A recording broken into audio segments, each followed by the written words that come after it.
अस्सलाम वालेकुम रहमतुल्लाहि व बरकातुहू। अज़ीज़ सामीन, इस वक्त एक मसला सुनने में आ रहा है, आप लोग भी फेसबुक पे, सोशल मीडिया पे, यूट्यूब पे देख रहे होंगे कि भैंस की कुर्बानी करना जायज़ है कि नहीं, कट्टे की कुर्बानी जायज़ है कि नहीं। और फिर इसके बारे में ये कहा जाता है कि ये तो हदीस से साबित ही नहीं है, आप सल्लल्लाहु अलैहि वसल्लम ने कभी भैंस या कट्टे की कुर्बानी की ही नहीं है, और कुरान करीम में भी इसका कोई तज़किरा ही नहीं है।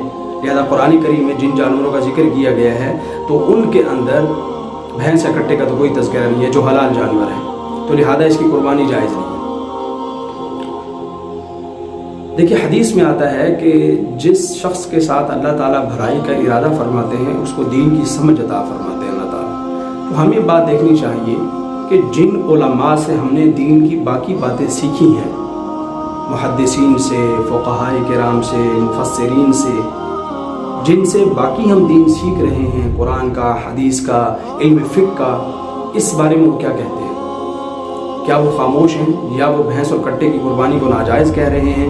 इस सिलसिले में वो क्या कहते हैं? अगर हम उनकी तरफ नज़र दौड़ाएं तो हमें पता चलता है कि उन्होंने यही कहा है, हत्ता कि इस पर इत्तिफाक नकल किया गया है कि भैंस की कुर्बानी वैसे ही जायज़ है जैसे गाय की कुर्बानी जायज़ है। खुद हज़रत अली रज़ी अल्लाह ताला अन्हु का फरमान है, उनसे सवाल किया गया, उन्होंने कहा कि भैंस की कुर्बानी भी 7 लोगों की तरफ से वैसे ही जायज़ है जैसे गाय की कुर्बानी 7 लोगों की तरफ से जायज़ होती है।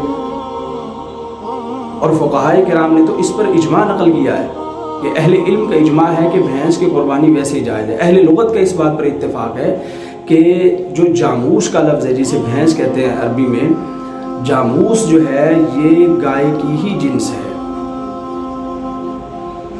अब देखिए, एक तरफ अहले लुग़त, फ़ुक़हा और दीगर माहिरीन इल्म का इत्तिफ़ाक़ है, और दूसरी तरफ इस वक्त के हमारे अजीब किस्म के मौलवी, अजीब व गरीब किस्म के मौलवी हैं जो ये कहते हैं कि भैंस और कट्टे की कुर्बानी जायज़ नहीं है। अच्छा, उनकी बात क्या है? वो कहते हैं जी कुरान के अंदर देखो, कुरान के अंदर तो भैंस का कोई जिक्र ही नहीं है, कट्टे का कोई जिक्र नहीं है। वो जो हलाल जानवर कुरान ने गिनवाए हैं उनके अंदर भैंस और कट्टे का कोई जिक्र ही नहीं है। फिर कहते हैं हुजूर सल्लल्लाहु अलैहि वसल्लम ने कौन सी भैंस की या कट्टे की कुर्बानी की थी? तो बात यहाँ पर यह है, सवाल यहाँ पर यह है कि भाई, अगर भैंस की कुर्बानी का तज़किरा कुरान में कहीं नहीं है और भैंस की कुर्बानी का तज़किरा हदीस में कहीं पर नहीं है, और भैंस की कुर्बानी हुजूर सल्लल्लाहु अलैहि वसल्लम ने नहीं की, तो भैंस का गोश्त खाने, कट्टे का गोश्त खाने, आम दिनों में भैंस का दूध पीने का तज़किरा कौन सी कुरान की आयत में है? कि कट्टे का गोश्त आप लेकर के भट्टे से खाते रहो सारा साल, ये कौन सी कुरान की आयत के अंदर लिखा हुआ है? ये कौन सी हदीस के अंदर है? और आपने कुर्बानी के दिनों के अलावा कौन सा कट्टे का गोश्त खाया या भैंस का गोश्त खाया या भैंस का दूध पिया?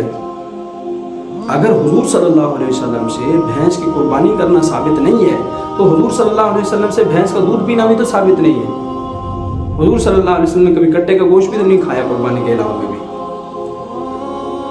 भाई, वहाँ पर इसलिए साबित नहीं है कि भैंस वहाँ होती ही नहीं थी, तो गोश्त कैसे खाते, उसका दूध कैसे पीते? अगर कोई बंदा ये दावा करे कि भैंस चूंकि उस ज़माने में थी नहीं और कुरान हदीस में इसका कोई तज़किरा नहीं है, लिहाजा भैंस की कुर्बानी भी जायज़ नहीं, इसका गोश्त भी जायज़ नहीं, इसका दूध भी जायज़ नहीं, ये बात तो चलो फिर भी अकल को लगती है। लेकिन ये कहना कि इसका दूध आप पी सकते हैं, भाई कौन सी हदीस में लिखा हुआ भैंस का दूध हलाल है? ये कहना कि आम सारा साल कट्टे का गोश्त खा सकते हैं, आप खिला सकते हैं, तब कोई मसला नहीं, लेकिन जब कुर्बानी का मौका आएगा तो जी किसी हदीस में भी नहीं। तो भाई, इससे पहले जो आप पूरा साल कट्टे का गोश्त तनावुल फरमाते रहे हैं और उसे पेट की जीनत बनाते रहे हैं, तब कौन सी हदीस के अंदर लिखा हुआ था?